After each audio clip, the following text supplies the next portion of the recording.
Hi అండి. ఈరోజు నేను చూపించబోయే రెసిపీ వచ్చేసి చిలగడ దుంప ఫ్రై. ఇది ఎలా తయారు చేసుకోవాలో చూసేద్దాం. ఈ చిలగడ దుంపల ఫ్రై వచ్చేసి చాలా ఈజీ అండి, అండ్ టేస్టీగా కూడా ఉంటుంది. ఇది తీయగా ఉంటుంది కూర. ఇప్పుడు చూపిస్తున్నా కదండి, ఇవే చిలగడ దుంపలు. ఇవి ఒక్కో ఏరియాలో ఒక్కోలా పిలుస్తారంట. మీ ఏరియాలో ఏం పిలుస్తారో చెప్పండి. మీలో ఈ చిలగడ దుంపలు ఎంతమందికి తెలుసో నాకు కామెంట్ చేయండి. అదేవిధంగా ఎంతమంది తిన్నారో కూడా నాకు కామెంట్ చేయండి.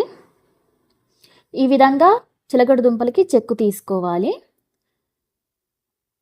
చెక్కు తీసుకున్నాక ముక్కలుగా తొరుక్కోవాలి. తరిగిన తర్వాత ఇలా బాండీలో నూనె వేసి దాంట్లో ముక్కలు వేసి ఇలా బాగా కలపాలి. ఒకసారి మీడియం ఫ్లేమ్, ఒకసారి హై ఫ్లేమ్ ఇలా మార్చుకుంటూ ఈ ముక్కల్ని తిప్పుతూ ఇలా ఫ్రై చేసుకోవాలి. వీటిని గెన్సుగడ్డలని కూడా అంటారు. వీటిని ఉడకబెట్టుకొని తింటే కూడా చాలా బాగుంటుంది.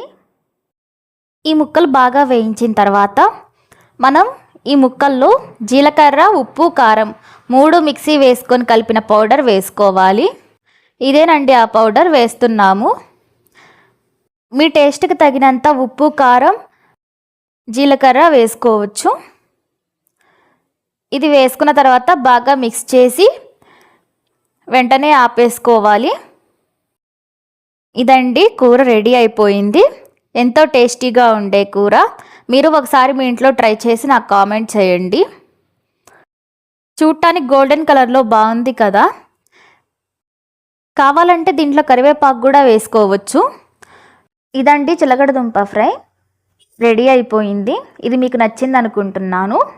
నా వీడియో చూసినందుకు చాలా thanks. Please like, share and subscribe my channel. Thank you so much.